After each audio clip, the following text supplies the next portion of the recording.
محکمہ موسمیات نے 9 سے 12 مارچ تک کراچی میں بارشوں کی پیشگوئی کر دی، جس سے سردی کی شدت میں اضافے کا امکان ہے۔ تفصیلات کے مطابق بلوچستان میں آج شام سے بارشوں کا نیا اسپیل برسنے کو تیار ہے، جس سے گوادر سمیت 16 اضلاع متاثر ہونے کا خدشہ ہے۔ محکمہ موسمیات کا کہنا ہے کہ مغربی ہواؤں کے حالیہ سسٹم کے اثرات سے کراچی میں ہواؤں کی رفتار تیز ہو گئی۔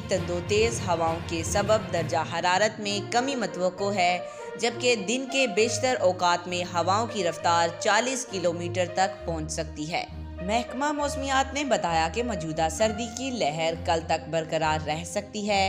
آج اعلیٰ صبح کم سے کم درجہ حرارت 13 ڈگری سینٹی گریڈ ریکارڈ ہوا۔ محکمہ موسمیات کے مطابق آج سے مغربی ہواؤں کا نیا سلسلہ بلوچستان کے راستے پاکستان میں داخل ہوگا۔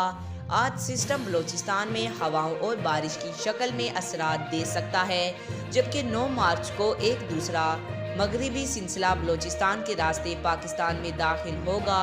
9 مارچ والا مغربی سسٹم کراچی سمیت دیہی سندھ تک بھی پھیل سکتا ہے۔ محکمہ موسمیات کا کہنا تھا کہ مغربی سسٹم کے باعث 9 سے 12 مارچ تک کراچی میں بارشوں کا امکان ہے۔ دوسری جانب محکمہ موسمیات کے مطابق کوئٹہ، چمن، پشین، قلعہ سیف اللہ، زیارت، پنج گورہ اور گوادر میں تیز ہواؤں اور گرج چمک کے ساتھ بارش، جبکہ پہاڑوں پر برف باری کا امکان ہے۔ آج تک کے لیے اتنا ہی۔ مزید ایسی معلوماتی ویڈیو دیکھنے کے لیے ہمارے چینل کو سبسکرائب کریں۔